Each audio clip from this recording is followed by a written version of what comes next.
This is special for the seventh day of Passover, and it's entitled A Lesson from the Red Sea That Refused to Split.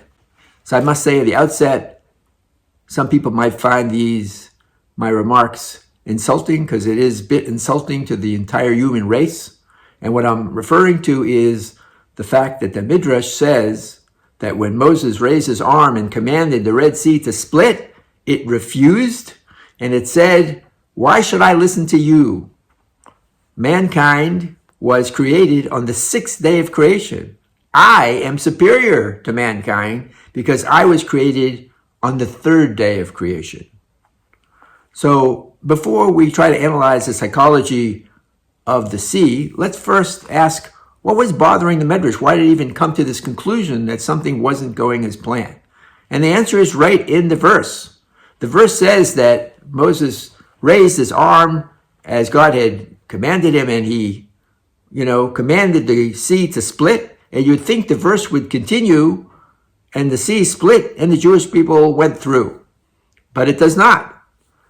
The verse continues, and God brought a wind to blow all night and brought dry land from where the sea was, and then the sea split. In other words, God had to intervene. Something went wrong, and this is what the Midrash was sensitive to, that since it seems like Moshe's command to the sea did not succeed, and God had to intervene and bring another way to force the sea to split. Okay, so let's go back and see what could be bothering the sea, which thought it need not split and did not heed to Moses' command. So first of all, it's fair to say that the sea kind of looked out and saw that the Israelites were mostly idol worshippers. And perhaps it thought, yes, it's true that you might have been the pinnacle of creation, but that was your potential. You didn't live up to it. You're idol worshippers. Why do I have to break the laws of nature for you and split? And interestingly enough, the Midrash itself starts out with Moses arguing with God, saying, it's not really fair for you to even ask the sea to split. After all, when the seas were created, you commanded the sea, don't do what water naturally does and spreading and reaching its level.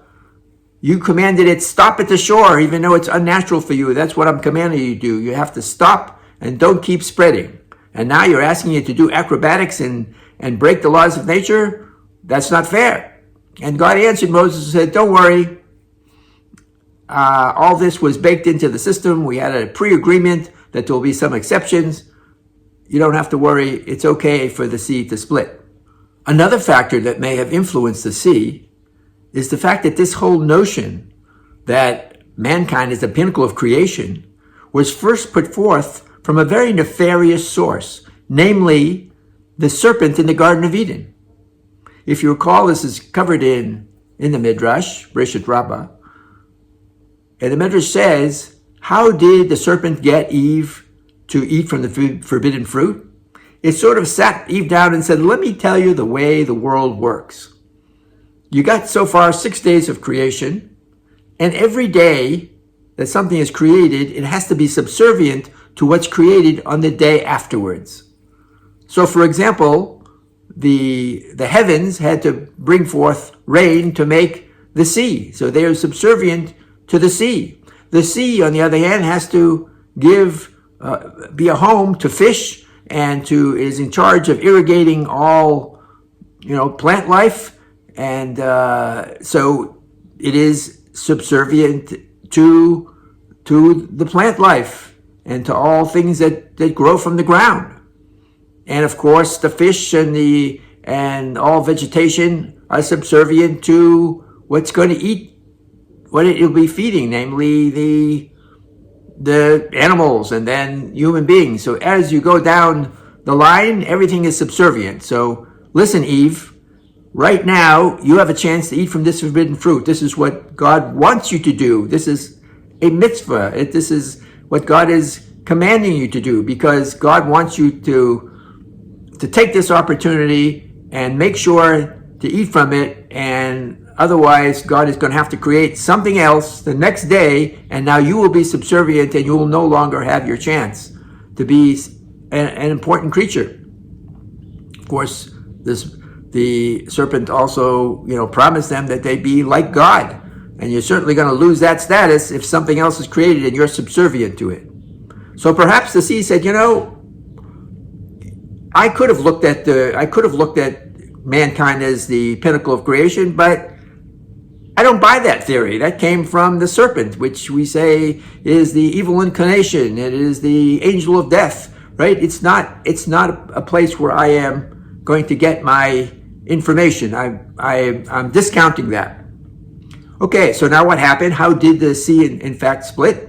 So we all know Vayar Ayam Vayanos, the sea saw something and got so frightened that it split. What did it see? According to the Midrash, it saw that God reached down with his right arm and touched Moses on his right arm, and all the commentaries say this is a description of the giving of the Torah. So what message did the sea get from this?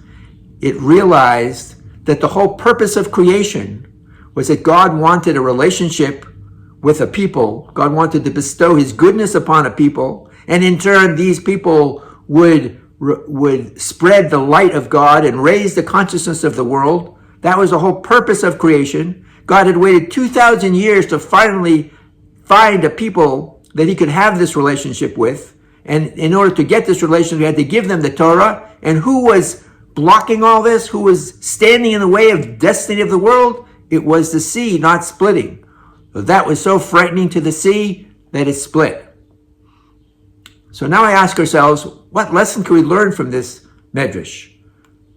Perhaps each of us could ask ourselves, in the way we conduct our own life, are we promoting God's plan to raise the consciousness of the world? Or are we some way resisting or impeding God's plan for the world? Please enjoy the 7th day of Pesach. Please like and subscribe, and I look forward to any of your comments below.